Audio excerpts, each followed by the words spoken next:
Hello, my name is Kieran Phillip, and it's my pleasure to present Focusing on the Challenges of Ghost Guns. Ghost guns are becoming more frequently encountered by forensic science professionals, particularly by firearms and toolmarks examiners. So it really is our duty to understand what they are and the challenges that they present. But before I get into that, let me ask you a question. Do you remember going to this store? So maybe you wanted a nice blouse or a nice shirt for work. You'd have gone to a physical store, right? You'd have gone in person to this location where you'd have been able to browse their inventory, find something that you like, take it down off the rack, try it on to make sure it's the right size, and then make your purchase. Well, things have definitely changed. And I would say things have changed because of one particular company, and that's Amazon. They started out as an online only retailer for books, and they have now become the online only retailer for everything we could possibly need. So every possible good. And what they have really done is they've changed the way that we've interacted with purchasing, because now, from behind the comfort of a computer screen, we can browse the inventory of multiple stores in about the same amount of time that it would have taken us to go in person and browse the inventory of one. And I would say that things are pretty much the same way in the world of firearms. Of course, there's still gun shops that you could go to. You could go in person, you could look at the inventory, you could take something down off the shelf, and you could try it on for size, so to speak, and then make your purchase. But every major firearms manufacturer, you think about Beretta, you think about Sig Sauer, you think about Glock, you think about Heckler and Koch, Walter, Taurus, everybody, they all have online marketplaces where persons can, from behind the comfort of computer screens, try to find something that they like and make a purchase.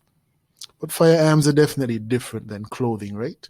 Firearms are much more regulated, and they're regulated because of the United Nations Office for Disarmament Affairs and their firearms protocol. The firearms protocol is really our best effort at controlling the spread of small arms and light weapons across the world. So regardless of where you purchase it, whether it's online or in person, we have to obey certain demands of the firearms protocol. And the chief one of that being that we have to be able to track the manufacture, sale, purchase, and use of firearms across the world. And we do that by a two-tiered process. First of all, firearms manufacturers must mark each firearm that they create with unique markings, mainly the manufacturer's name and a serial number. Secondly, we need governments and authorities around the world to keep records of these firearms and who is in possession of them. So this twin-tiered process, the marking and the record keeping or documenting, is our best effort at keeping peace in many of the countries across the world. However, privately made firearms escape most of that. You might also hear these referred to as PMFs, or unserialized firearms, or zip guns, or slam guns, maybe even bush guns. But the media likes to call them ghost guns. And they are a challenge for us as firearms and toolmarks examiners to correctly identify and safely examine. So when I think about a definition for PMFs, I think about four main characteristics. These firearms come in several component parts that are assembled by a single individual rather than a large workforce. These component parts are legally sold online, maybe even on Amazon. Well, maybe not Amazon in Canada. These component parts don't have to obey any safety standards. There's also no safety standards for the completed or assembled firearms, and they escape all lawful authority in terms of the marking and documenting of firearms. So no registration, no licensing, no background checks for the users, no safety classes for the users, etc. The other way that I think about the four main characteristics of PMFs is that they come unassembled, they go unregulated, they remain undocumented, and that makes them invisible. Kind of like ghosts. Not friendly ghosts like Casper, though. More sinister like this guy, lurking in the darkness and only becoming visible when something bad happens. So there's actually a wide variety of PMFs. They can come in quite an assortment of variations, right? Some of them may come as gun kits, like this one that you can buy online from Traditions Performance Firearms, which is actually all the components that you would need to make a rifle. They can also be completely homemade. This one at the bottom of the screen is actually the gun that was used to kill Shinzo Abe last year in Japan. Firearms, well, privately made firearms can be 3D printed as well in plastic, such as Defense Distributed's Liberator.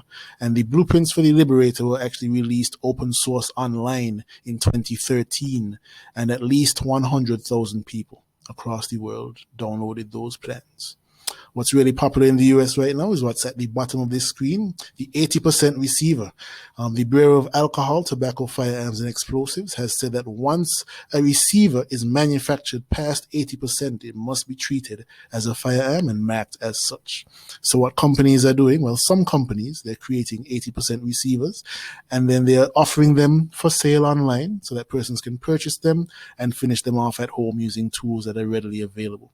And that was the business model of Polymer 80 and their Glock clone and their build by shoot kit. So when we think about the forensic challenges specifically related to PMFs, they actually come in two main categories. They affect the safety and the tracing of forensic professionals, and the identification and tracing that forensic professionals have to do.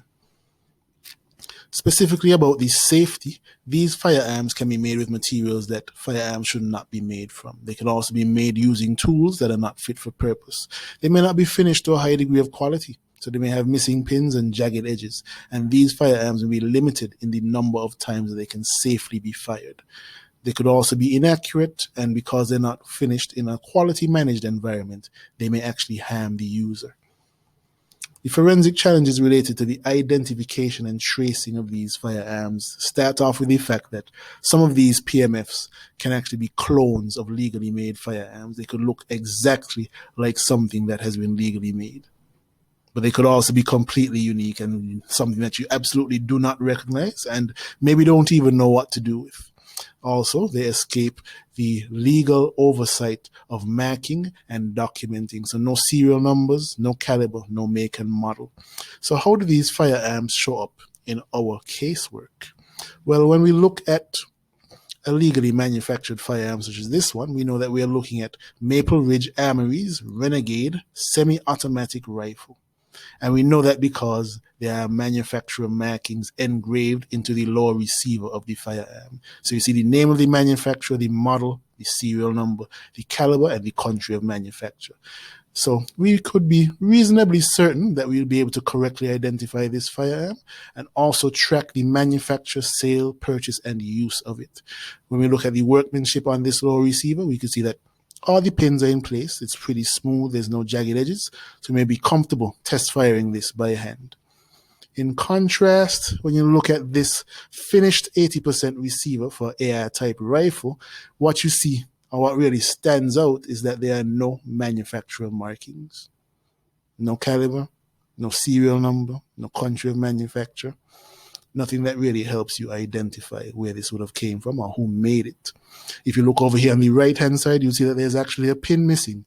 And then over here on the left-hand side, where there are actually pins in, those holes are a little oversized. So we're not really too sure if we'd be able to identify this correctly, or if we'd even be able to track the manufacture, the sale, the purchase, and use of this particular firearm. And because, there's a little bit of things amiss, we're not sure if we could safely test fire this by hand. Certainly, if I was handling this case, this gun would have to be fired using a remote firing device. So how do we overcome these challenges? Well, the good news is that there's actually a variety of things that we could do in our examinations to get the information that we need to make the best possible effort to correctly identify and trace these weapons. But you'll have to tune in next time to hear more about that. These are the sources that I have used. I would like to make special mention of the first one, Mr. Jonathan Freed. He's the director of the graduate program in forensic pattern analysis at Loyola University in the US. And last year, this month, he actually did a webinar on recognizing and documenting ghost guns, which I attended and learned a lot from.